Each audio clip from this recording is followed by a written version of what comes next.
The following gaming talk show is brought to you with as many gaming interruptions as possible by 1Life2Play.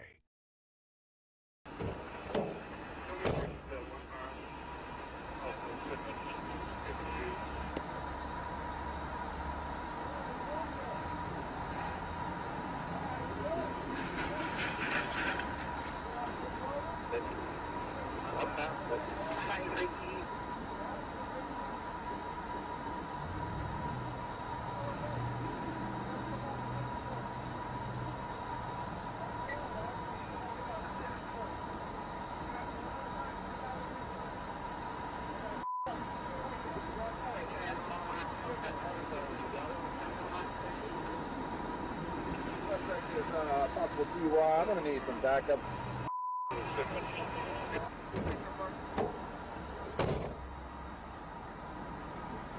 Sir, you need to get back in your vehicle. Get back in your vehicle. Get back in your vehicle.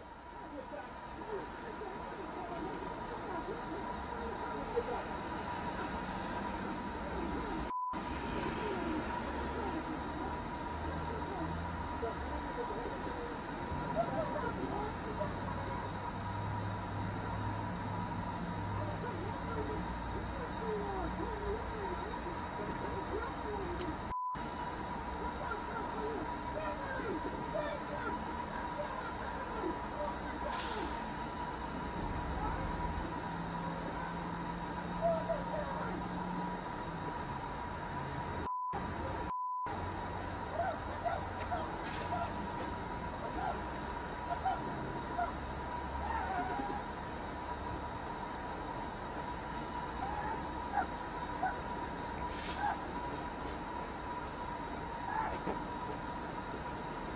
Suspect being arrested. Suspect is... Get on the ground! Get on the ground! Suspect got a gunshot fired. Shots fired. Need officer back up right away.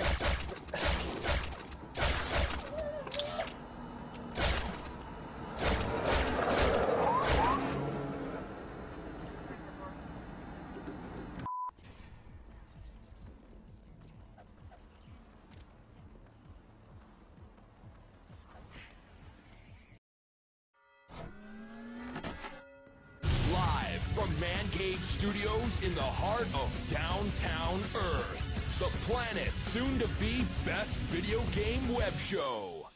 Put it in and press start. This is 1Life2Play.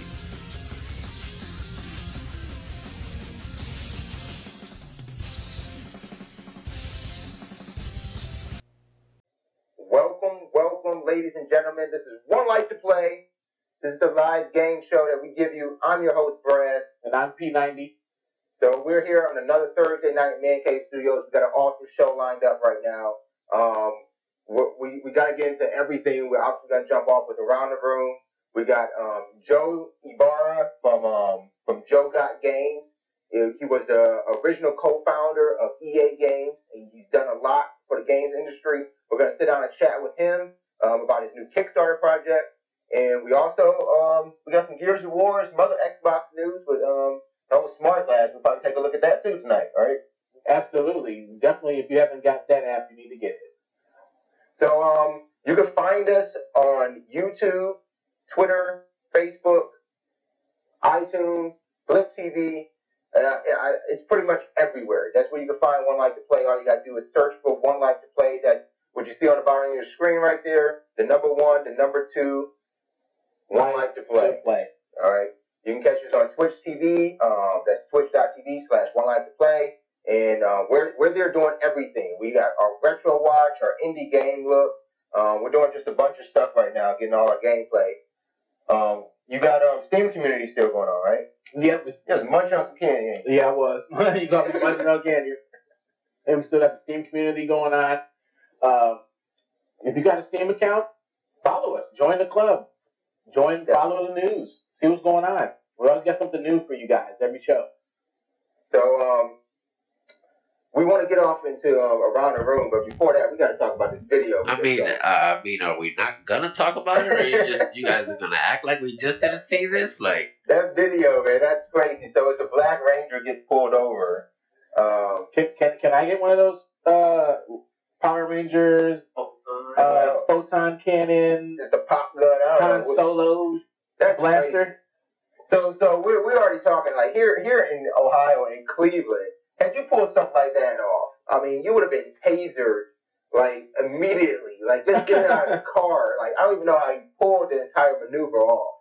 Yeah, you'd have been get on the ground. Get on the ground. That's all you would have heard, and you'd have been tasered, shaking on the ground, or shot. I mean, maybe you could have caught the cop off guard, you know, and he's like, "What the hell, buddy? What's wrong with you?" You know, but as soon as you would have started that hopping on the car, karate kicking in the air, your ass would have went down. Yeah. Oh yeah. Yes. It's morphin time. He would have gave you some morphin. Like you would have been on the ground, like done. Morphing your way to the hospital.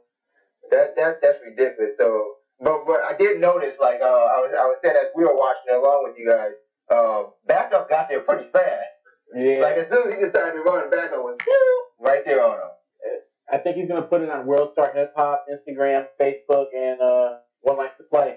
It's already on there. So check that video out everywhere. I'm sure like it's making its rounds on the twos. But let's make our rounds right now and get to around the room. We got that going? Let's do it.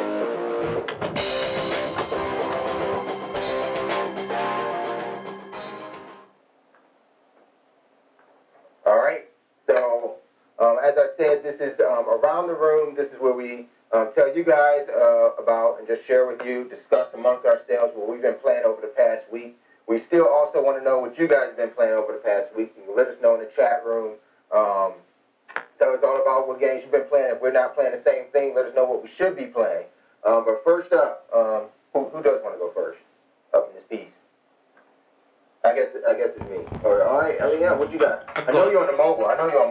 I'll go first. This is him over here with the pop. Can we turn the popping off? Yes. I want to make sure everybody hears that popping. So what is this? This is the game you've been telling me all about, huh? Yeah, I've been telling Braz to play this game so we can get addicted to popping balloons too. So this is Bloons Tower Defense 5. And I said Ninja Quickie because I make a fun time. Like every time you're gonna go on Ninja Kiwi, you're going on there like, oh, I just put a little quickie, but it turns into like hours of your time trapped playing all the games they have on their website. So okay, so there are literally balloons traveling on a trail. Traveling on a trail, they're floating along. Hot air balloons, big balloons, little balloons, iron balloons. See, that's how you say it so fast. That's why I came up with the names, because they kept on trying to name all the balloons that they just ended up saying balloons. All right, so I get it. I mean, it's tower defense with some balloons. That's right. Why not just play Field Runners? Yeah, but this just has that twist, like Plants vs. Zombies. It's just. But I can't play this on the iPad, huh? You can buy it on the iPad. It's on. See, that's what you were saying. See it again. That gets me again. And you got me again, man. You did it a couple episodes ago when you first brought it up. You can buy it. But $5 for a tower. It's a basic tower defense. It's not just basic. I'm playing on Lou's account because if I play on my account, I already have everything, and I'm so far ahead. I'm just unlocking his balloons and unlocking his upgrades. So what is this tied to? Like, so what you're playing on LEM's account? Like, what is it tied to? Is it tied to like Game Center? Is it like a Kiwi.com. All right, so that's what you're playing on right now on the Chromebook. But if I play on my iPad, is it tied to Game Center? Well, like, can I try it against my friends on iOS? That's the question. You can compete. Once you register, you have to register your user. You can register through Facebook, or you can make your own. It registers you, so yes, you can. Yeah, another Facebook. It's not another Facebook. It's far out before Facebook. It just let you link it. Okay. So I got Lou signed in. LEM on his Luigi Eats Mushrooms account. So this is Flash gameplay, though. This is a Flash game, so I don't know. We're working on your browser. Well, I could get Skyfire for my iPad. See, there it is. Look, Luigi Eats Mushrooms, E-Mushrooms, level 1, newbie. It actually calls you a newbie? Yeah, you're level 1. You're a newbie. Newbie. Okay, I mean, I guess, is that all you've been playing is Bloons? Mostly, I've been pretty busy, so. Yeah. Okay, so no It's console. pretty simple, quick access. All right, I guess I'm going to have the best one tonight. All right, Eliam, what have you been up to this past week? I'm saving mine, I guess, the best for last. So, yeah, basically I've been playing one quick game. It's not quick, nothing quick about it. And I obviously have to step my game up. I've been tapped out. That's it. Simpsons tapped out? Yes, I've got to dive my hand into some forbidden waters, if you could say. And I'm sure Braz will bring that up later. And I've been doing some Black Ops here and there, like that's always in the blood, you know. But it's been tapped out for me. It's been a lot of rebuilding New Springfield and all that goodness. Yeah. I know my daughter. The other night we were down here in the studio. My daughter came down and she was just hanging out, I guess. And LEM jumped into some Simpsons tapped out. She hears the music and she jumps up, says, "Is that Simpsons?" She runs over, checks out this guy's mobile phone, looks at it, and says, "Oh, mine's bigger than yours," and walks away. I'm like, she's having Simpson wars out here, Springfield wars. But she did come to me last night with the iPad. "Daddy, I need a password. I need to update tapped out." So I guess they're still rolling out updates for this. That's beautiful. I know they did the update for St. Patrick's Day. How was that? Did you play the St. Patrick's Day? Yes, that was fun. That was a lot of fun. What kind of things did they have? I know they had to have something nice going on at Moe's. See, well, that's the thing. The problem was that I was such in the newbie stage. Right. And I just got to build the Springfield around. They had a little. So you don't have a Moe's yet? No, I don't even have a Moe's yet. Wow. I just got an Old Flanagan's. Everybody's drinking that Old Flanagan. Wow. You got some Flanagans. Yeah, I got to get a Moe's in there. Yeah, you need a Moe's, man. Or at least the Duck. I think I heard the Duck Brewery takes a while to. Duffman is thrusting his body in the way of that. So you've seen Duckman in the game before. You just don't have him just yet, huh? Yeah, because it gives you a little mode where you can go out and help other towns that are already established. Okay. So it shows different towns Yeah, and different. that. You can only do like 3 things in that town. Right. Okay. And it has the Duff Brewery in there, and it has a lot of things in there. I like You it. friended up some fellow tap outers. Oh yeah, I'll be hooking them up. Tap outers or tap outies? Out. Tappies. Tappies. All right. So that's what you've been up to. That's it right Black Ops 2. I don't know how many people are really into Black Ops 2 because they may be doing what I've been doing, and that's playing some Gears of War Judgment. Ooh, that came out this past Tuesday. One of the few games I don't actually do this when I pick up a first-person shooter. I'm usually playing the campaign a bit. You know, when I first get it, just to kind of get through the campaign, get the feel of the game. That's right. But Gears Judgment. You jumped straight into multiplayer. Straight into the multiplayer. It was. That's what I've done on every game. I saved my my campaign modes for those dark days when the internet's off or something. Oh wow. Which is barely ever. So I'm always playing online. I love to play with people. Yeah, playing with other people. This is what you see behind us.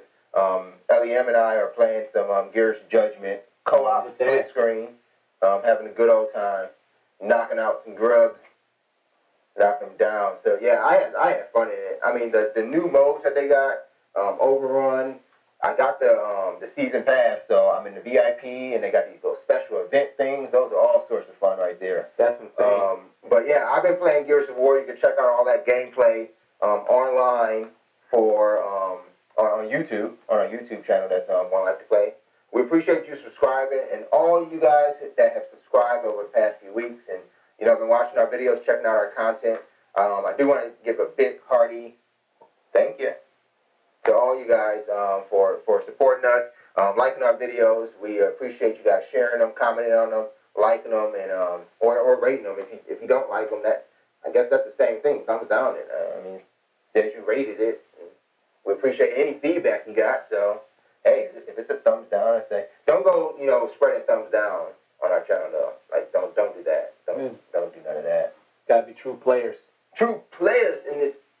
Can we say that? I don't think we can put it on YouTube if we say that. True players in this bitch. I said it anyway. All right, so yeah. So I've been playing Gears, but you can also check out 1Life2Play has a few new members of the One Lifer crew. That's our podcast crew. They've been doing some stuff over on the website along with our YouTube page, but They got their first podcast episode out. That podcast, Get the Effing Phone. That'll be out tomorrow on iTunes. So you can check that out. Great bunch of guys just talking about some games, but they really get in depth with some Gears of War Judgment. That's right. You know, us true gamers, we hate the phone, right? Yeah, you gotta hate the phone. So every time you're playing, you're trying to play something. Here comes the phone ring. It's the effing phone, man. All right, yeah, that's something we can't actually say. That's why we just say effing, because YouTube, we can't get it out there. We can't even get it out to iTunes if we said it, you know. So you know what we're talking about, though. You know, you playing something nice. Yeah. You know what I'm saying? You gotta turn that phone off or silent or something. I'm sorry, baby. I was playing my video game. Well, you can sleep with the video game. All right. You're like, all right. Like, oh, darn. Well, I guess so. All right, so yeah, that was my Gears of War. You just sleeping with the video game. I wouldn't go to sleep though. No. I was locked up with some video games, and I couldn't leave the couch. I'm playing them games. But like I was playing Gears of War, I'm still playing through some God of War. So yeah. That I wanted to ask you before we get too deep into the war. To God of, I'm playing all these GOW games. You are wore out. How is this Gears? So Gears, I mean, it's Gears of War. Like I like the action. I like the look of it. Like the one thing I could say that Gears always has done when you're talking about a shooter game, a multiplayer shooter, you know, it's obviously not first person, but when you talk about those shooter games online, Gears does a great job of making sure the environment is very detailed. You know, it doesn't look so drab or how about dry. that environment? Yeah, it doesn't look dry at all. It's always it's colorful, it's impactful. Like it's really nice to play in some Gears, and I like the idea. It's one of the things I liked about like other third-person multiplayer games, like was it Uncharted?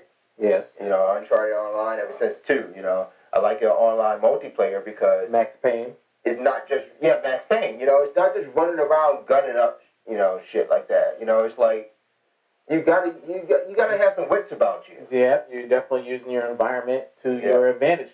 So the new thing in here in Judgment here is that we have verticality now. Yeah, you got a bit of verticality. I mean, the one thing I'll say is like you still can't climb things that I kind of think you should be able to. There's one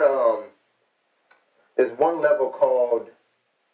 Oh, it's the one with it's got these trailers, the gondola. I think it's called gondola. Yeah. It's got the little carts going on the right. Yeah, the little ski carts going on. You're at the top where the gondolas meet and, you know, turn around and stuff like that. But there's a couple walls in there that, you know, that are just maybe 2 hits higher than you know, the coal train. And you would think the coal train would just leap up and jump over that boy. You know, but he don't.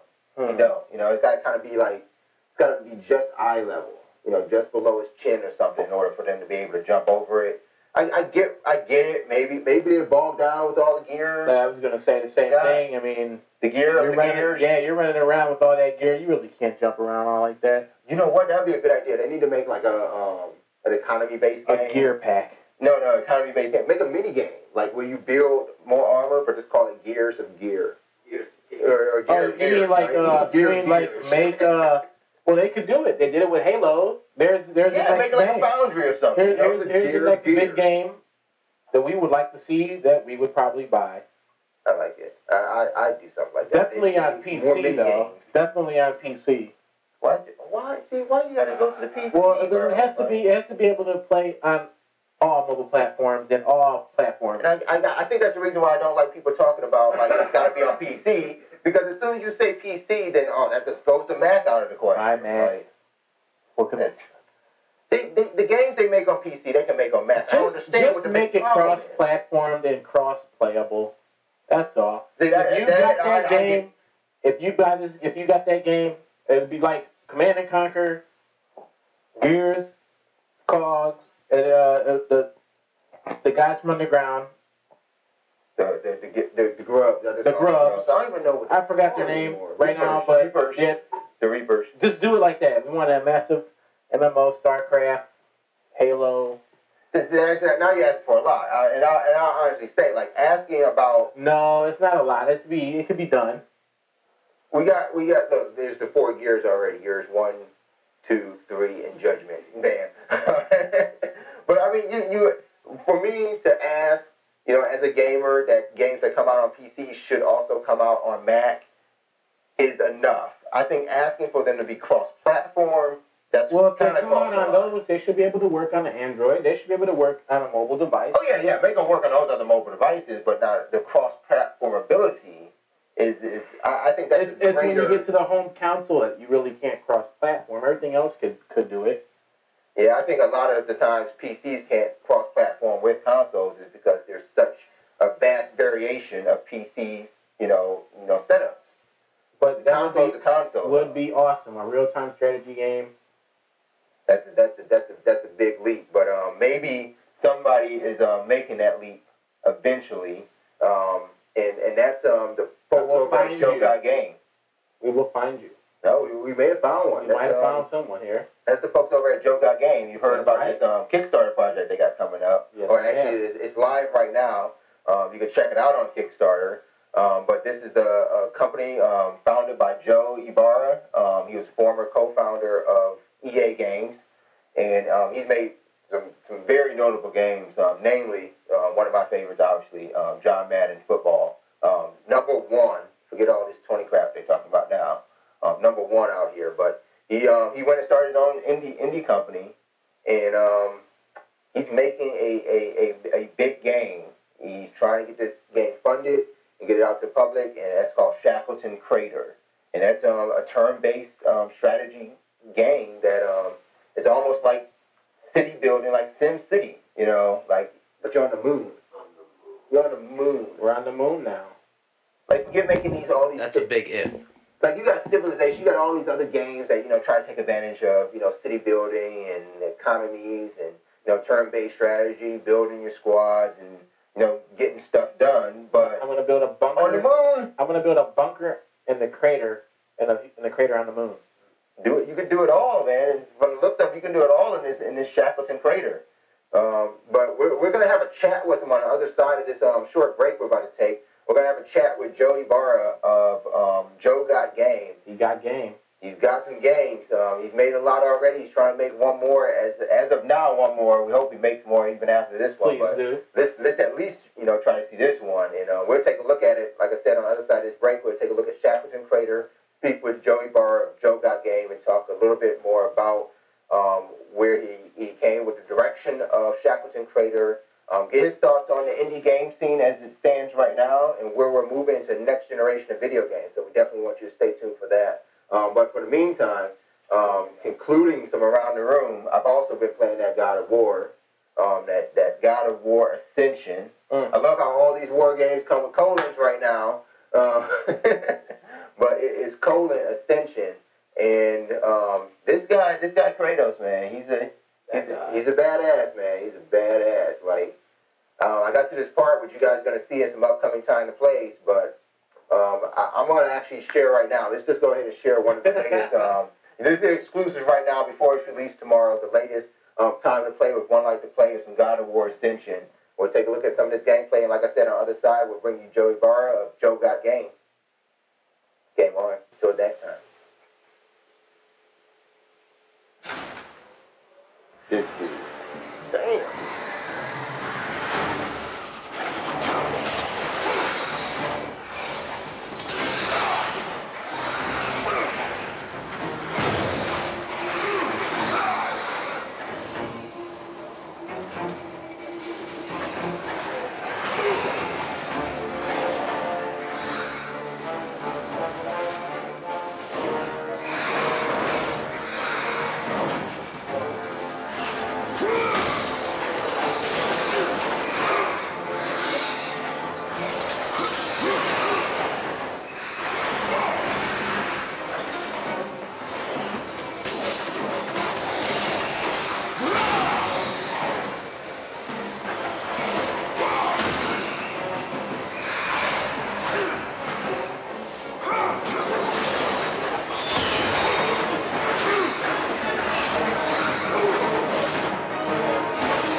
Joe.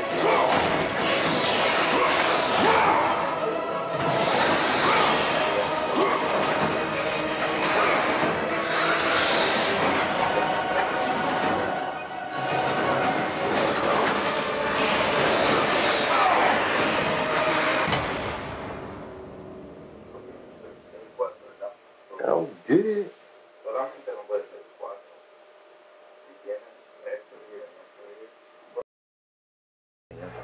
All right. Sorry about that, guys. You viewers out there, we were kind of kicked off of Twitch's servers for just a second, but we got it back live, and we are still talking with our Skype line, Joe Ybarra of Joe Got Game, about his Kickstarter project, Shackleton Crater. You were previously telling us about what the game was all about. We realized that you're playing over a century of time by colonizing the moon in a particular area. What more can you tell us about what Shackleton Crater is all about and what's involved in the gameplay style and what you're trying to accomplish here? Okay, very good. Well, to quickly recap some of the game mechanics itself, the idea of Shackleton Crater begins with the crater itself. And the selection of Shackleton Crater, which happens to be on the dead south pole of the moon. And in fact, the actual geographic south pole runs right through the rim of this crater. So what makes that particular location interesting is because where it's at, the bottom of the crater never sees sunlight. So if there's any accumulation of water to be found on the lunar surface, they speculate that that's where the water would be. So this gives us a perfect location in order to start up a colony, because in addition to that, at the rim of the crater, the amount of available sunlight is almost continuous because of the nature of the geography. So you have a continuous source of power. So what we do in our game is we start the game off by the player landing resources that come from the Earth in order to start building the colony out, and that takes about a year of gameplay. And then from there, at that point, at the end of that particular portion of the gameplay, that a spaceport is constructed to allow larger scale types of equipment to be arriving. So the second stage, and what goes on from there on, is the city building and the civilization aspects of the game, where the player's doing research to try to figure out what kind of technologies he needs. He's expanding his colony, but most important, he's beginning manufacturing. And the idea is that we're sending down raw material processors, and we have 3D printers at large scale. And the idea is over the next several decades, actually, in gameplay, that the player is going to use these materials to actually construct a permanent colony that could be literally thousands of people in size. Right. So you mentioned there, so we're a backer of this game. We definitely want to get our hands on something like this. And you mentioned there for a second the 3D printers. Now, I was reading in one of the Kickstarter updates that you were kind of torn between how you solve the issue about getting resources to the moon in order to colonize. You guys came up with the 3D printer idea. What could we do with a 3D printer on the moon? Are we talking about building these large-scale buildings, or are we talking about building parts and at that point, putting it all together right there on the moon? Oh yeah, absolutely. No, the concept here is to use the ability for us to create raw materials right from the lunar surface. And then in basically processing those materials, we use the 3D printers to turn that into building materials. So for example, the simple early on technology allows you to use bricks. We can make lots and lots of bricks while we're on the moon. But as you get further along here, there are other technologies that will evolve that allows you to make increasingly better and better construction. And eventually you'll be able to make girders and actual, steel frame type buildings at, in really gigantic scale, given that, the moon's gravity is only 1/6 that of the Earth, and there's tons of space. Awesome. So, constructing on the moon will be actually a straightforward process, very time consuming, but straightforward. So eventually I'm going to be able to build like the Dubai Hotel on the south pole of the moon? Oh, you betcha. No, actually, as you go towards the end game, because the game is played in various different phases to illustrate the fact that in order for us to really secure this this lunar colony, that we need to learn a lot more about just survival in space.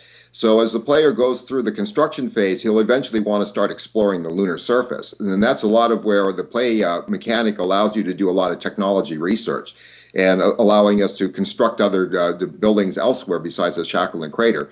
For example, one of the things that I know that NASA is interested in doing is building a very large radio telescope at the dead center of the equator of the dark side of the moon. And the idea is that by putting a radio telescope there, that you're shielded from the Earth. And so all of the radio waves that would create noise are blocked. And so you get this perfect clear vision right to the edge of the galaxy. So that's a construction project that we want the players to take on. Wow. So I never would have thought of that. Like, that's you put a radio telescope on the moon, and now you just got a clear... I mean, that's why those guys at NASA get paid the big bucks, you know? Yep, you betcha. All right, so yeah, you've been working with the folks over at NASA to accomplish pretty much every aspect of this game. What do they think about you know, the creation of what you're able to do with electronic art, I should say, and we'll bring up the fact of it's electronic art a bit later. But how do they feel about what you're able to do in the creation of a video game that they have to deal with in real life? The simulation. Well, for one thing, you know, we haven't actually had an opportunity to work directly with NASA on this particular project. You know, I've worked with NASA on other projects back in my career at EA.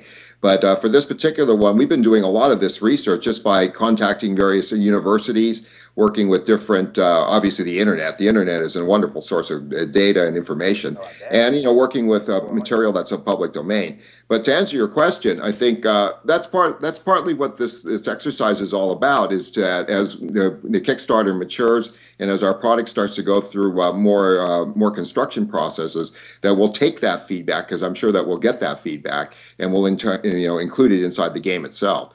You know, one of the things that we have to be judicious about is to make sure that we don't make this thing too complicated or too scientific. You know, we got to find that nice, delicate balance between, you know, having all of this good material and having a really awesome game. And of course, you know, we're making a game here, so we want to make sure the game's awesome. Right. It already seems awesome. Now, one thing like we're a bit stuck on too is, I mean, it's termed a turn-based strategy game. Is there what are the aspects of, you know, so P90 here, he has a game, he's playing Shackleton Crater, I'm also playing Shackleton Crater, we're building our own colonies. What sort of things can we expect to experience, you know, between the two of us as players of this game? Oh yes, in fact, that's one of the real you know, important aspects of this gameplay. You know, we want the players to collaborate as well as compete with each other, because there are different victories and different ways that you can accomplish goals they're sort of like mini games. For example, you know, like we just described, you know, here's another scenario that's in the game. At some point during the course of play, you're going to want to make a lunar GPS system, which means that you need to put a lot of satellites up into orbit in order to set up this GPS. So when you do that, what you can do is you can have all, you know, up to 4 players, because our game supports up to 4 players. All 4 players are collectively working that mission simultaneously. So the idea is now there is a mini game inside here that whoever can put up the most satellites will get the most tech points and the most economy points as a result of doing that. So there's a game within a game. And we will have several things going on like that simultaneously in order to encourage the gameplay for the players to work with each other as well as to compete against each other. Okay, so this is maybe a first of its kind in terms of the massively multiplayer turn-based strategy game. Yeah, except that it's not massive. You know, we deliberately restricted the number of players per game session to only 4. Okay. And the idea is that we want to make sure that the gameplay is as, you know, rapid as we can make it, because we really want the players to get a chance to play the game over and over again, because there's so many different kinds of missions. And so, I mean, we're talking about the entire lunar surface here, right? So there's in one game setting, there's no way you're going to see everything that we're going to put into the game. So we want you to get a chance to play it over and over again. So we want to make sure the game paces really fast. Okay, so when you mention game sessions, now we know in stage what stage was that we were looking at? 4. Stage 4.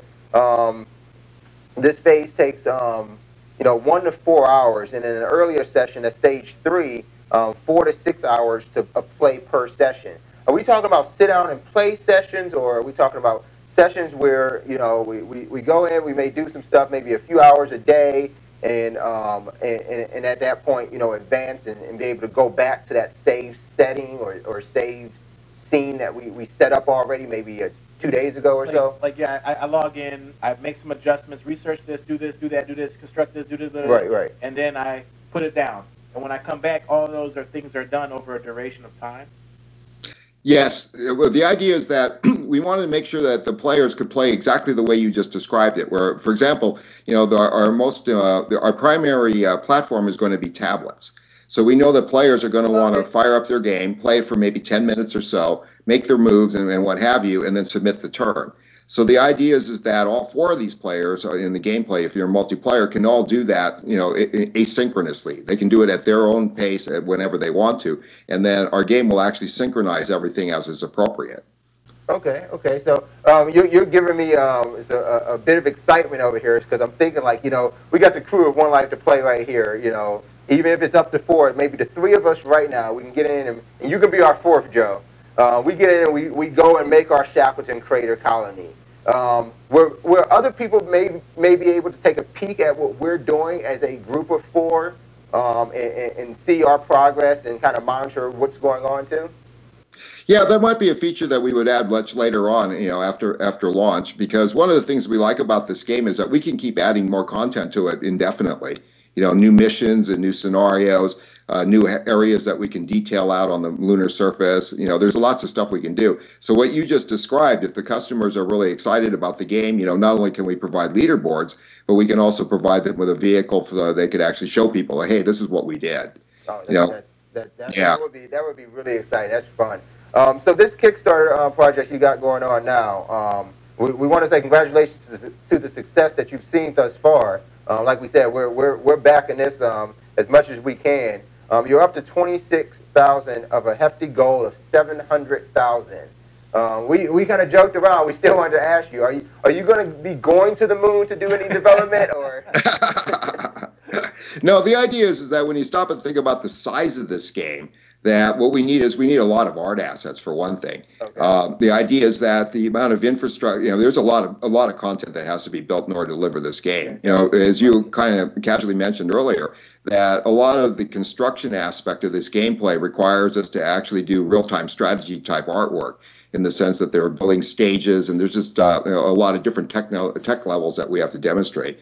So a lot of the expense associated with this product basically is art production, and really making sure that we have all the assets that we need in order to really deliver, an outstanding visual experience to go along with this great game experience. Right. It does seem, as you said, a very thorough game, and I'm sure it's going to take a lot to get something like this out. We're matching the magnitude of development of the game with the HD graphics of the game. Yep. So when we're getting to the graphics, I got to ask: did you guys over at Joe Got Games figure out a solution to the whole shadow issue? We were looking at some of the updates and dealing with, as you guys mentioned, just bring the viewers up to speed if they haven't seen it already on your Kickstarter page, which we got the link up there in just a second.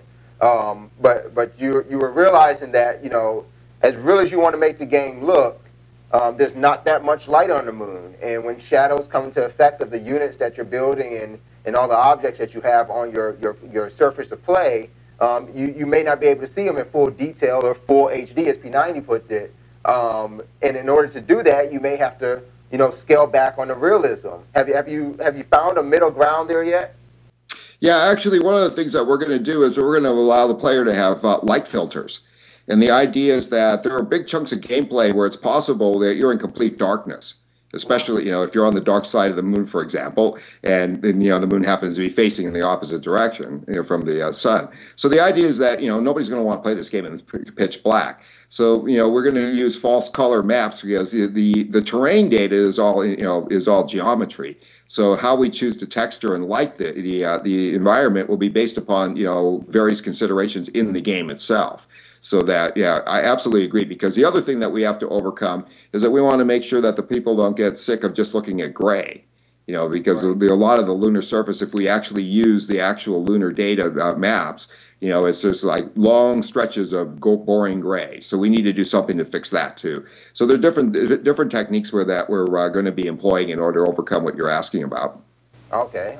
So you're finding ways to make sure that the gameplay is going to be fun and interesting. One thing we know about you, Joe, is you pull a lot of inspiration from past games that you've had a lot to do with, or even created in the past. And like notably, you got Tales of the Unknown, you've got Wasteland, Age of Mythology. What sort of key elements maybe are you pulling from some of your most recent games that you're putting into Shackleton Crater? Well, I think the best thing that I like about this game in terms of past information is that authenticity, is trying to figure out that delicate balance between realism and something that is, has got to be fun, right? Right. And in that regard, if you look at examples of, for example, as is noted in my background there, I've worked on EA Sports. And the first two games that we developed there in the producing that I did was the Dr. J and Larry Burgo one-on-one game, and then Madden Football. And what's interesting about making a sports game, is, especially in those days, is the idea that, yeah, we'd really like to pack a lot of realistic material in here, but if we do that, the game starts to become unplayable. So one of the things that I've learned over this long career of building games that are attempting to try to do something that's more realistic is finding that balance. And of course, the example I just gave you is an extreme example, but we ran into that same problem solving on Age of Mythology and on other projects as well, because we're trying to do something that wants to be reasonably real, but at the same token, we got to keep it fun. Yeah, I mean, I guess that's a good point. And I mean, when you bring up EA Sports, I think I'll drop another example in, and I kind of just want to get your thoughts on it. And I kind of feel that's the reason why the particular title. EA's NBA Live kind of dwindled down over the years, is that realism was just kind of catching up to them, and at what point were you going to change the gameplay in order to make it fun and attractable but still try to keep it real? What are your thoughts on like EA Sports, something you had a great hand in founding and bringing to to be one of the top franchises or top developers and publishers in the gaming industry now? Dropping a franchise like NBA Live, maybe due to realism. Yeah, I can't speak to what EA is doing strategically as far as their product line is concerned. I haven't, I left EA about 25 years ago, so I haven't actually been involved with any of their material. But to answer your question, I think the biggest thing that I really appreciate about EA in general and EA Sports in particular is that, they stayed, true to the original idea of what Tripp and the rest of the company wanted, as far as, we wanted to make games that were more than just something that was just eye candy, that we wanted to have games that had that element of realism, it's good quality material. And I think that that's what they're trying to accomplish with pretty much most of their products, actually, but in particular the EA Sports line. And to perpetuate that for 30 years, that's really impressive. I think that's something that they should be very proud of. So creator John Madden Football. We love us some John Madden, but we remember playing this #1 here. How fun was that even to create, to get a big name, at that time, like John Madden? I don't believe even the first one, I don't believe was actually officially licensed with NFL, but how fun was that to create a game like that? Wow, I don't know if fun is the right word. I think the word was challenging would be the better word. That was an incredibly difficult project because if you'll recall it, back in those days, the primary machines that we were working with were pretty underpowered compared to what we got now. And an Apple II that had 64K worth of RAM in it and a disk drive of 143K worth of material, that was my machine. And that's not even getting into the artwork and the graphics and the resolution of the screen. So I think for me, in my time period of working on the project, a lot of my thoughts about the project were, how do we make this work at all? I mean, this is really difficult.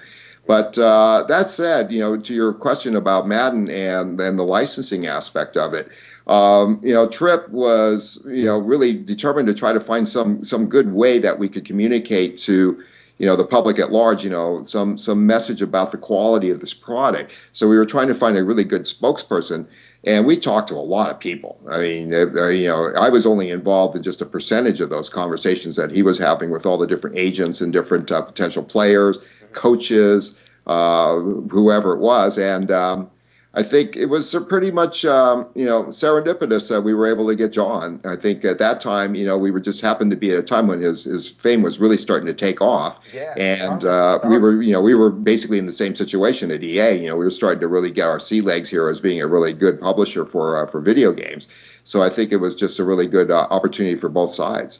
I would actually honestly say maybe you played, you went hand in hand in Madden's fame actually, taking off there. He gets a video game. I think you got to give yourself credit there.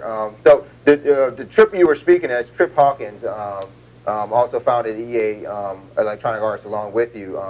Do you guys keep in touch now? You did a lot of work together. That's what I was gonna say. Oh yeah, absolutely. In fact, I worked for Trip twice. I also worked for him at 3DO when he was the president of 3DO as well. So yeah, on occasion I get an opportunity to chat with Trip. Not as often as I'd like to because I live in Arizona and he lives in the Bay Area, so it's not convenient for us to get together very often. And Bay Area But is always happening. yeah, but yeah. But we do have a lot of memories to share on that because there were obviously, besides EA Sports, there were plenty of other products that that I worked on that he was part of as well, and it went on for a long time. I mean, there were a lot of products that were built at that time period. So we're honored to be able to talk to one of the greats of the gaming industry, and you know, you brought a lot of joy, I would say, into our childhood as well. You bring up those memories and stories working alongside Trip Hawkins and developing all these games over the amount of time that you have, and now ending up right now with Shackleton Crater. I hope it's not your end, but Me too. What's your most memorable story that you can share with us in these 30-some years of developing games? Well, what kind of a story would you like? Because there's so many different kinds. Tragedy. We like to laugh. Well, I don't know if it's so much a tragedy, but I will share one story with you that is sort of relevant. When we were building the Dr. J and Larry Bird Go one-on-one game, that was the year that the Philadelphia 76ers won the NBA championship. Oh. And Julius Erving was hard to come by, as you might imagine, because first of all, he was tired from having played all those basketball games, and of course he wanted some time off. So it turned out that the only time that we could get together with both he and Larry Bird in order to do a whole bunch of different things simultaneously was at Springfield Basketball Hall of Fame there in Springfield, Massachusetts. Okay. So we did a photo shoot there where we shot the album cover. If you've ever seen the cover art for this basketball game, the shot that's on the cover was shot in Springfield, Massachusetts, at I believe that was either a middle school or a high school. But most important about that though actually was that the police were really big supporters of what we were trying to do. So they were the ones that picked the location or helped our marketing team pick the location. But they provided us with a SWAT team van. And the idea was that they were going to let us use the SWAT team van to actually hold the meeting with Dr. J and Larry Bird, so I could go over all the details about how the game worked. So I could explain about the shot computer and how the movement worked and how we were trying to model sort of their moves and that kind of stuff. And it was all done in this police van that was right there on the location. It was really bizarre. When we first got there, there was nobody there. There was it was just us and the police, and we were doing our thing. And then at the end of this meeting that I just described, when I left the SWAT team van, the place was completely overrun by kids. There had to have been like 200 kids there. It was impressive. It was sort of like in a span of about a half an hour, I guess everybody said, "Did you know that Dr. J and Larry Bird are over here? Right, we're going to go check those guys out." The word of spread, man. But yeah, so anyway, that was a pretty fond memory because of the strangeness of this, and of course, this all took place in the about 15 months after we started the company. So we were all kind of scratching our heads to figure out how to do things in the first place. So that was a pretty entertaining time. Big success early on. I mean, that was a memorable game, and I mean, you did make a nice cover there anyway. So I mean, you did a good job on it. Like I said, you gave us some memories. But while we got you on, before we let you go, we do want to get your thoughts. We realize we're coming to this realization that maybe games are moving from what we once known as the home console AAA titles more towards the indie games, like the one that you're working on now, like Shackleton Crater, with these indie developers and indie studios, and even now at this point, indie publishment.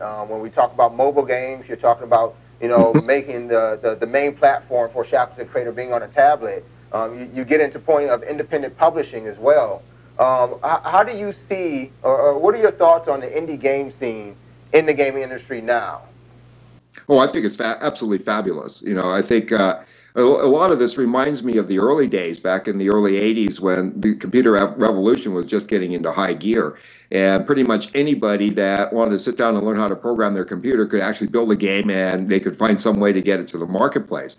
And of course, it was more difficult in those days because there just simply wasn't the big audiences. Today, though, on the other hand, now we have a circumstance where not only do we have lots of people that can make games, there's a large audience all over the world of people that want the games, and then the ability for people to actually create them is much easier than it's ever been before. And you've got, as you just alluded to, the ability to get it to marketplace, by yourself. I mean, just using the internet, and there are many different facilities and services. The Apple Store, various ways to bring your product to market. So I think what we're going to see as a result of this is that we get to go back to the innovation days, where we're going to see more and more interesting products, which we already are seeing those. We're going to just see even more of them. And I think we're also going to see a lot more products that are international in orientation and more broad spread. And I think, when we see success stories of the independents, that's just going to incentivize more independents to keep doing this. So I think this is great. This is wonderful. Well, I'm excited where it's going. I'm excited. Well, Joe, yeah, I'm also excited, though, at the other side of the coin, because the independents are not likely to have the budgets to be able to do products that are the AAA, large-scale console-type products that we see today. And I think those games need to continue to be made as well, because they're the ones that are really pushing on a lot of the technical frontiers that we have. So it'll be interesting to see how the manufacturers are able to position their products and to be able to have all of these products to live, peacefully in coexistence. Oh yeah. So we speak of pushing the technological frontier. Out of your career in creating, developing games, and being in the gaming field as long as you have, where do you see the next generation of gaming going? Wow, that's a really tough question. If I had an answer to that question, I'd go build it.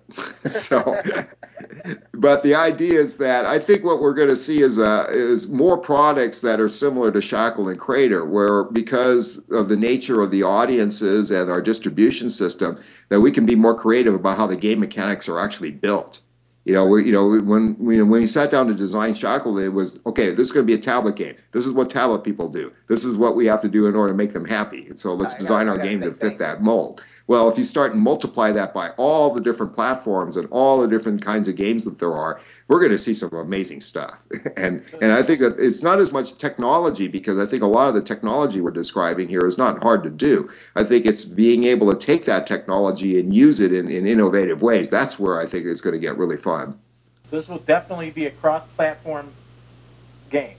Oh, absolutely. It needs to be. Oh yeah. This is going to be excellent. So when Shackleton Crater fully funds on Kickstarter, when can we expect to see maybe even the first phase of actually something playable, something we can drop onto iOS and start playing? When can we expect to get our hands on it when it funds? It's hard for us to comment on that because, as you know, we're still in the middle of our Kickstarter. But assuming that everything went according to plan, our goal would be to ship the full game sometime in the first quarter of next year. So we need a good solid year of PD in order to be able to accomplish the goals that we have for the launch product. And as I mentioned earlier, we'll be adding content incrementally as we go anyway. So, making sure that we have a pipeline of new material that we're ready to deploy after we launch. So I'm expecting that process is going to take us about a year to do. But to answer your question about the beta, we've actually been beta testing the Stage 1 game now for about 4 months. The idea is that what we created was a board game version of it, so we could test the formulas and the game mechanic and everything else, and we're pretty happy with that. So putting that on an iPad is not going to take us very long at all. I mean, we can probably knock that out in just a couple of months. So when we decide to go beta, it could be as early as this fall that we would actually start allowing people to start playing our product and really getting their hands on so they can see where it's headed. That would be a goal. Now, whether we achieve that or not, as I mentioned earlier, depends entirely on how circumstances go for us over the next several weeks. So you guys get over to Kickstarter and let's get some Shackleton Crater. I mean, this is going to be like something that we've never played before. Never. And it has everything that we have played before in it. It's like Google Earth, but Google Universe or Google Moon, where I can actually go and build stuff on the moon and just... It's crazy. It's great. I'm surprised Max's didn't do it yet, though. I mean, but honestly, Sim Moon. No, why not? But Shackleton Crater sounds so much better anyway. Well, thank you. So we again appreciate the time that you've taken. Please keep us in mind when you open up any other beta testing periods. And we will definitely take care of you as well as all of our other fans. Yeah, we want to make sure that our fans know that how much we care for them and they're part of our community. So we'll take care of you. Yeah. So thank you, and like I said, I appreciate the time. We've spoken off call before, and I know that you're all about speaking to the community and talking to the fans of games and actual gamers. So we appreciate you taking the time to speak with 1Life2Play, speak to the fans and our viewers out there, and we'll be sure to keep on telling everybody about Kickstarter, your Kickstarter project, Shackleton Crater. Definitely. Well, thank you, and I appreciate your taking the time with me. All right, thanks, Joe. Okay. Bye. Bye-bye. All right, so that was Joe Ybarra of Joe Got Games talking about some Shackleton Crater. Joe Got Games. He got a game. He's got at least this game, and this game seems ridiculously amazing. I mean, to be able to do everything he's talking about, playing with you guys, and actually doing something together. I don't know. I haven't played the new SimCity, so I don't know if they have something like that going on now. But I would be, I would bet they don't. Nothing on that kind of scale where we're going to be launching some satellites together in order to put a GPS system, but plus competing. Who can get the most GPSs up in map terrain? I win, though, right? I win. I'm gonna sabotage your files, and I'm gonna have me like 20 3D printers just going at the same time. Send like a sabotage unit in there and just like steal all your information and resources or something. We gotta see what happens, but you guys, if you're interested in Shackleton Crater like we are, we definitely want you to get over to the Kickstarter campaign. LEM's gonna put the link up on the screen right now. Just follow that link. Back Shackleton Crater and Joe Got Games. They got 20 days left in their Kickstarter. Again, a hefty goal of 700,000, but it seems like it's gonna be money well spent. If we can bring the moon to our tablets. So we have some footage of this. So we got actually the video that he's talking about the Kickstarter campaign and really what it's all about. So he's gonna kind of just reiterate a bit about and probably provide some more information. You guys can check out some of the folks at Joe Got Games that are working on Shackleton Crater with Joe Ybarra and get a little clip of the units and other gameplay footage that they're talking about putting into Shackleton Crater to make it one of the best turn-based strategy games that we've seen to date. So LEM, you got that ready? Let's take a look at this Kickstarter video for Shackleton Crater.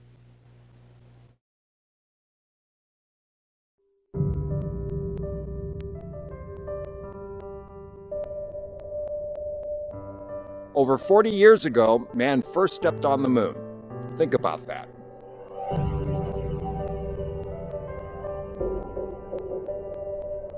In the near future, we will return.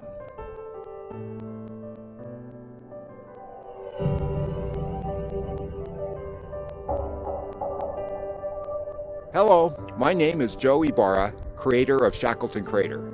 You may not have heard of me before, but you've probably heard of Electronic Arts, a company I co-founded.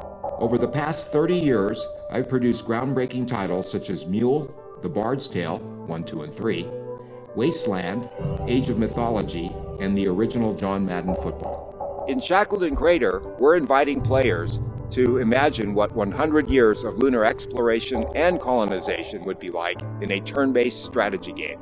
By using the Unity game engine, we're able to make leaps and bounds on the PC, iOS, and Android platforms. And to add authenticity to the gameplay, we're using NASA's lunar orbiter data to model the moon in the most realistic way possible. Shackleton Crater will probe players' awareness of strategy and the boundaries of their imagination. Joe's design philosophy allows us to craft unparalleled multiplayer experiences. You really get to test the waters of hard science fiction and realistic scenarios. And each game played will be driven by random events to make sure that every lunar adventure is unique and exciting. Most importantly, we are a game company, and we have one primary goal: to make the most enjoyable game experience possible. Over the next 30 days, our goal is to fund Shackleton Crater. We're hiring the best people in the industry to craft the moon, and we need fans like you to make this a reality. We're giving out rewards in the form of digital downloads, beta releases, t-shirts, expansion packs, and much more. Let's go back to the moon in 2013 and inspire the next level of space exploration. I'll see you in Shackleton Crater.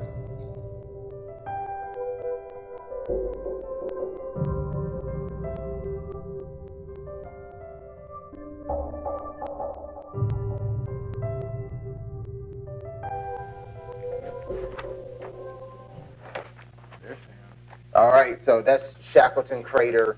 Again, head over to that Kickstarter page. You'll see it on our Facebook page. You'll also see a quick blog about it on our website, 1Life2Play.com, and you can get more information. We hope to have Joe back on again sometime soon to get an update once we near the goal of Shackleton Crater. So we were talking a bit about the next generation with Joe just a bit ago, and trying to figure out his thoughts on where he thought the next generation was headed. So I got my handy dandy Game Informer that came in the mail earlier this week, and I do it almost on purpose, but I like to look at every page, at least just breeze by, to see what they're talking about this month in Game Informer. And I find myself just kind of like standing at the kitchen counter after I've opened up all the other mail and just reading Game Informer in a session of like 25 minutes. I'm not reading the whole thing. I'm kind of skimming. But I skimmed across a story about good old Destiny. Which looks beautiful, by the way. It does. This is Bungie's new game. They leave behind Halo franchise and go on to bigger and better things. And Destiny seems definitely bigger and definitely better than Halo. I barely play Halo 4, man. I barely play that. I haven't got to play it yet either. I would have to beat it, though. It's something I have to do so I can know what's going on. So we know what Bungie's all about. They've made the games Halo franchise, and why can't I remember the other game? Was it Marathon or Doris? I can't remember the other game that they made. It's a PC shooter. I don't know why I can't remember that game right now. But they make shooter games. It's pretty fun for them. They like doing it, and they're going to be doing it with Destiny instead of making it on just a teensy-weensy bit larger scale. They asked a question in this Game Informer: what will Destiny call home? And they're stating the fact that Bungie says Destiny is going to release on the Xbox 360, PlayStation 3, and PlayStation 4. But they don't say anything about it coming out on the next Xbox, which we hear, you've heard this too, P90, right? It's coming out this June? I thought that, June 6th or something? June, right. Something around E3, new Xbox. It's going to be yours if you want one. But they make no mention of Destiny being available on the next Xbox, whether it comes out on, this June launch, or it comes out when it comes out and it's going to be available on, the next Xbox. They don't even comment on that. But what they do say, they say they make console shooters. So playing with anything other than a controller seems unlikely. When I read that, I think my heart skipped a beat. Literally at the kitchen counter. So I'm trying to figure out why they would make such a blatant statement and maybe even throw Microsoft under the bus, but state the fact that they make console shooters, and if you weren't playing with a controller, it doesn't seem like our game fits your console. So basically, you would have something like this, huh? So you've got just a box now. You've got no controller. You've got a box. Is this where Microsoft moves to full motion gaming? Throw the controller out the window? I don't see how you could do that. You lose a lot of control. But what do you gain? I mean, you're talking about active fun play. This is what Microsoft is all about. Active fun play. We want people active in our games. Yes, I'm pretty active when I'm playing with my controller. I'm pretty active when I'm playing like when you do the little Mario jump. You just have to find the equilibrium of control without giving up too much control. But the sound of this, I mean, do you agree or I mean, you guys in the chat room, do you guys agree, or am I just going out on a limb here that it seems from Bungie's statement that Microsoft has dropped the controller in this next console, and Bungie just kind of spilled the beans? I mean, am I alone here? I'm all by myself. Bungie, I think I'm all by myself here. Cricket, we need sound effects. Yes, we do. But I mean, I think that you stumbled upon something pretty big right there to make a bold statement like that, and to be a big company like Bungie. They obviously know what they're talking about, right? Well, and they're so, you know, their goal, like when you talk about Bungie and Halo and stuff like that, you're talking one-on-one with Xbox. So I'm sure that they're gonna have kind of like a sneak peek backstage ish view of the new Xboxes and new consoles that are coming out and so forth. Right. So to throw a statement out like that. Now, what I did find funny was that they printed that. I mean, yeah, GameStop printed it. They printed that and sent it out. So the chief editor probably seen that and said, "Sip it, go ahead, it's good." I mean, that's throwing Microsoft under the bus, and I haven't found anything yet. I have still been looking for some reaction to Microsoft about this story. I've sent the email out to a small contact that I found. I've got no response, but I'm a bit concerned now that we're going to see a 720 without a controller, and that's just going to be the downfall for the Xbox from there. I mean, why come out with games like, I mean, why are you publishing games like Gears of War Judgment, and you're talking about not having a controller in your next console? How do you plan on, continuing stories like that? What are you going to do? I'm not doing this. I'm not going to chainsaw like this, and please don't let this be. Chainsaw. I just say, please don't let it be. I think that's a pretty tough. I think it's going to be pretty tough to just play an all-motion game. I think you lose control. You lose a lot of control. That's my opinion. Let us know your opinions. So, I mean, wait, what if this is the moment, though, where, they try to run two consoles?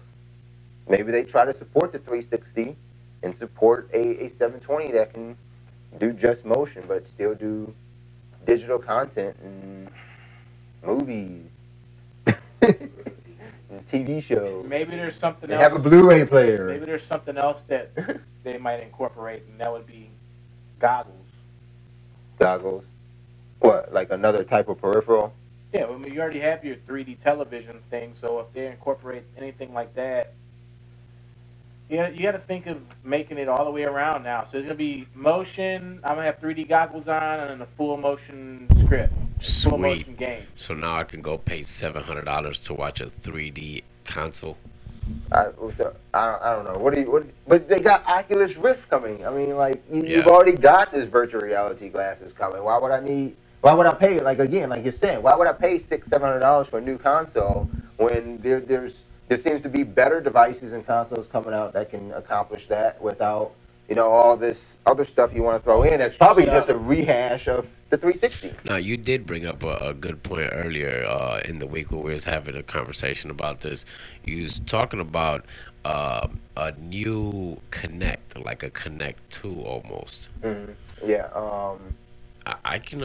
I mean, it's so many curveballs, that are getting thrown out because they obviously don't want you to see, and with us getting a little peek of the PlayStation 4, the remote wise, they obviously want to keep themselves in the loop. So I'm sure that this was probably more planned than anything. Creating controversy. But Microsoft, I can see them going in that direction if they're trying to stay in the loop and make this a truly competitive market. I can see them attacking Sony and PlayStation by saying you still have to touch something. When you add a touch screen to your controller, I mean that would actually be a great marketing spin if they go with just like a Kinect 2 Xbox 720 console, no controller. Why do you still need to touch your games? And it goes back to control. So what do you want to do? Just look at your your tablet and it just knows what you're doing. Kinect is still pretty fun. I mean, I do know. like Kinect, but I just don't know if I can do it without a controller. So I'm just gonna be. Yeah, you're doing all that, maestro. I'm gonna be doing this when I'm playing a game. Before you know it, you're gonna smack somebody in the face like you just. No, don't smack fellow gamers in the face while playing an Xbox 720. But I guess Microsoft is trying to move in. Go outside to play your game now, so you're gonna. Oh no way! Don't do that. Don't do that. If it's raining, you're just gonna be outside in the rain playing the game. You can play. Hey, if I want to go play that outside way and do all this stuff, I'm just gonna go outside and play, and I want to kind of like sit down and relax and get the feeling that I'm playing the game without actually playing. Maybe you can do that. I mean, with the new, with the latest thing that they got out now, Microsoft with Xbox Smart Glass. We were just playing around with it a bit earlier. You got it here right now on your phone. I still need to download it. I'm gonna take a look now and go download this. We got Xbox Smart Glass here, and what was it? My wife was watching Touch. Isn't that funny? And you say Touch. Okay. She's watching the PS4 now. Okay. On I don't know what on Hulu. She's watching on Hulu. Touch. What is that? That's the one with Kiefer Sutherland, right? 24 dude. Yes. Okay. I did want to actually watch that show. What do you want me to do next, Jake? And he gives them Are you serious? It's like that? He gives them like 8 numbers or is it bad? 4 numbers, and no, it's actually good though. It's actually. Is it better than Chicago Fire? Because that's what my wife's got me watching. I think it's better than Chicago Fire. Okay. I'm not sure. Let's try to switch it up. But okay, Smart Glass. So I install it and I do something on my phone, and whatever she's doing just comes to a complete pause, and I'm throwing pictures up and I'm doing all kinds of stuff. I do have a Samsung TV, so I wasn't not sure if it was my Xbox Smart Glass shooting these pictures up to the TV from my phone, or was it the Samsung phone linked to it. But that's a lot to figure out. That's a lot of tech to figure out, P90. I didn't know if it was that, but I know eventually when I opened up the Smart Glass window again and I seen buttons on my phone and I started pressing stuff and I was looking at what was going on my Xbox, like activity details on things. Right. I actually had the buttons on the remote on my phone, and I could press those buttons and it became a remote control to my Xbox. So I apparently paused her watching Touch while she was watching up in the living room when I was in the basement, and wow, I had to fix it. Yeah, you had to fix something. It sounded like you broke a lot of stuff, but it was pretty cool. Okay, I'm 64% downloaded. We're gonna see if we can maybe control this Xbox in the studio. To learn how the technology is linking, and we all been wanting cross-platform thing occur. The occurrence of the cross-platform for us gamers has just been something we've been all waiting for. I think we should. That's great. They're utilizing some technology to so how is this cross-platform? Because it's available on an Android. Because it's a console system cross-platform into Android controllability. So now it's truly cross-platform. Can you get Xbox Smart Glass on an iPhone? Yes. You can? Let's see if we can get it on an iPad then. Yes. I was trying to put it on my wife's iPad last night, but I could not remember the password and I kept putting it wrong. So I wanted to do that and sign into my account so she could control the Xbox via her iPad instead of the controller. So Microsoft crossed into the Apple realm by putting their... It's something like Mr. Smart Glass killed my phone. It's something like Joe was saying in the interview, is that tablets is really, where's that? That's where it is. So to have the app on any and all tablets that are out in the market, it just turned that device into another tool for your experience of gaming. I mean, I guess I can do it. I mean, but maybe that could be the reason. Oh, there you go. We solved the puzzle. The Microsoft dropped the controller on a 720 so you could play it on any other device. Your controller is any other device. We solved the puzzle. That's what Smart Glass can do then. If you can get it on a tablet, you can get it on an iPhone, you can get it on an Android phone. They no longer need a controller because the controller is anything, it's what you keep with you all the time.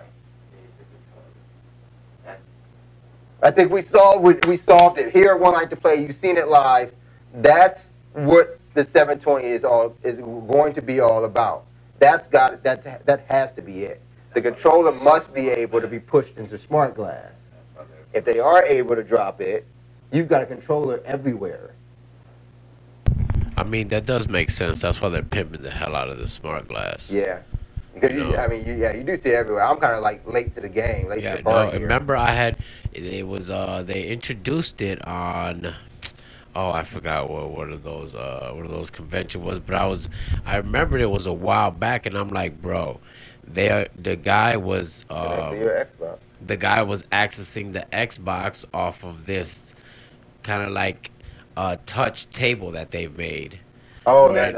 What do they call that? Surface. Yes. Like that was the original. That was the original concept of Surface. Yeah. Right. Yeah, and he was controlling his Xbox. You got a Surface. Like you don't have a controller. You got to roll out the Surface and. But I mean, if you got the Surface, they've already got the Microsoft Surface, the actual tablet, / laptop. You're making this available. I'm downloading it now. It's installing right now. Xbox Smart Glass on my iPad. Really, what you see with the iPad coming out with the games that you play on your tablet, the virtual controllers right there. What is stopping Microsoft from connecting your controller to any other device you have? And I mean, I think that would literally, that would sell me. Yeah. That would sell me. I mean, you're talking, but at the same time, you got to understand me. Okay, so I have an iPod Touch. I have an Android phone. My wife has an Android phone. And sounds like a family of 4, we have 3 iPads in the house.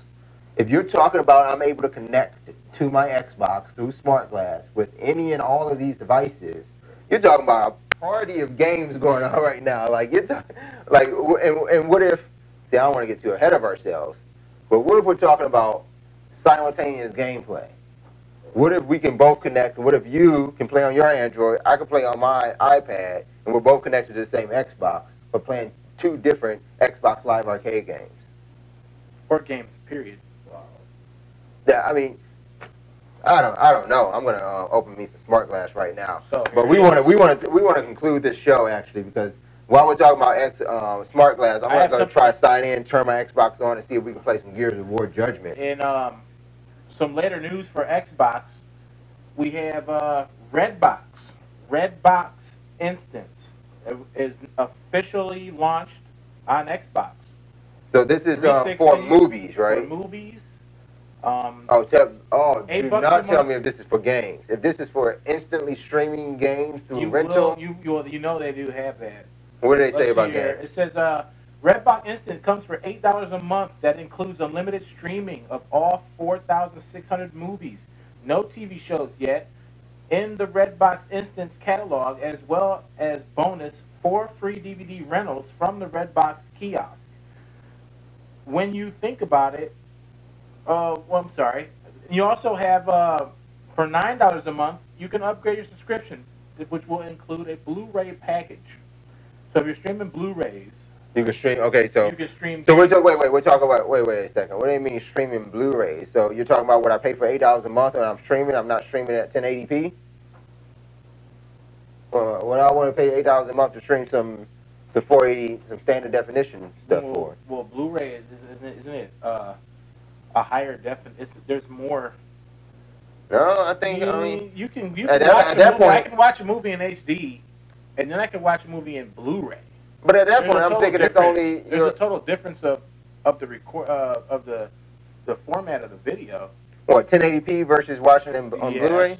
Blu-ray is 1080p. Am I wrong? No, am I wrong here? There's more. Just the format to still show 1080p video. Yeah, but it shows it more. There's more on the picture. But it's just Blu-ray is only a format. It's not an encoding. It's a format. I thought. The encoding still comes from. I can watch something in HD. We gotta figure this out. Or I can watch something in Blu-ray HD, which is even that much more clear, that much more vivid, that much more darker.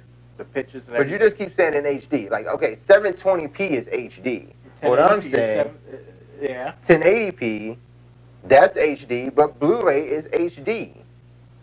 Blu-ray is higher resolution. Oh no, we're gonna figure this out. We're gonna have this debate across some Gears gameplay, And possibly you guys can get this debate on the flip side on one of our time to plays. We'll probably record this little debate To answer your question earlier, Bungie has been working on Halo Universe since 2000.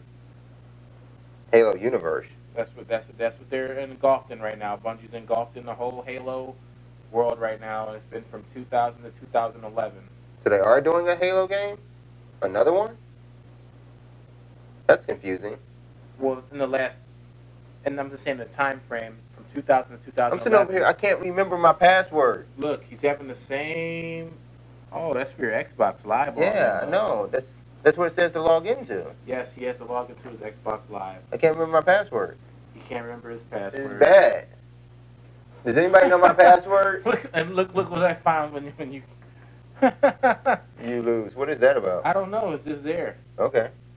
Okay, so you're on Bungie's website just surfing? Yeah. All right. You want to end this show so you can finish surfing? No, I want everybody to just stay watching us. Just stay watching? Yeah, let's okay, we're going to stay wrap watching. it up. Well, just watch me try to figure out my password really quick. Yeah, we wanted to see him control his Xbox with his Xbox Glass, but he can't remember his password right now. I don't know what that password is. It's got to be, and there's no way to change it on this screen. I've got to go to the Xbox and try to change it there. That's going to mess up all sorts of other stuff. This is bad. Xbox, I hate you. Well, he hates himself really right now because he can't remember his password. Okay, I'm going to try one more. See if this works.